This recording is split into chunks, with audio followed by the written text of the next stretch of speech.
ఎన్ని రోజులు మీ అమ్మ నాన్న మీద డిపెండ్ అయ్యి నేను చచ్చాక ఆయన చూడు, ఆయన 19 years లోనే జాబ్ చేసుకుంటున్నాడు, కష్టపడుతున్నాడు. బాయ్కి ఏం ప్రాబ్లం ఉందో తెలియదుగా.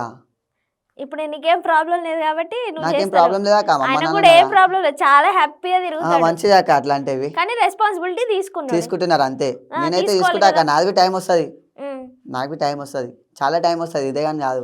నువ్వు జాబ్లల్లో కాంపిటీషన్లలో పోటీ పడతలేవు. తమ్మునికి పెళ్ళైంది, నాకు పెళ్లి చేయరని గిట్లాంటి అట్లే వాటిలలో అట్లేనే మళ్ళీ అక్క, competition. అట్లే మళ్ళీ నాకు పెళ్లి కావాలి కదా. ఉమ్. ఆ వన్ లైఫ్ అని ఇష్టం అక్క. ఉమ్. వాళ్ళు ఇప్పుడు అనుభవిస్తుంటాడు అన్ని, ఎందుకు పెళ్లి చేసుకున్నా అని. అవును, అప్పుడేనా? ఎందుకు, ఏమైందంట? ఎందుకంటే అక్క పెళ్లి చేసుకుంటే ఏమైనా మదాకా అక్క, పెళ్ళి అంటే ఉమ్. అయ్యా, పెళ్ళి అంటే మదా కాదా అక్క.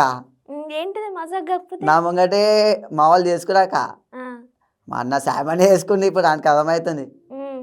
ఆ, ఎందుకు మీ తమ్ముడు ఎందుకు ఫీల్ అవుతున్నాడు, ఎందుకు చేసుకున్నారా అని? అదే అక్క, పెళ్ళి అంటే మదాగాక, వాళ్ళు అది ఎంతో ఏమేం ప్రాబ్లమ్స్? రెస్పాన్స్ తీసుకోవాలక్క పిల్లది.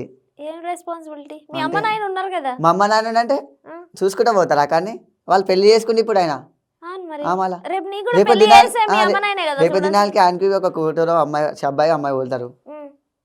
అప్పుడు ఎవరు చూసుకోరు, అప్పుడు మేము అమ్మ నాన్న చూసుకోవాలా? మరి ఆ? ఇప్పుడు నువ్వు అదే అంటున్నావు, నిన్ను అక్క చూసుకుంటాను నేను కదా. చెప్పింది మా గురించి అక్క, ఆ. వాళ్ళు మ్యారేజ్ అయిపోయింది. ఆహా. ఆ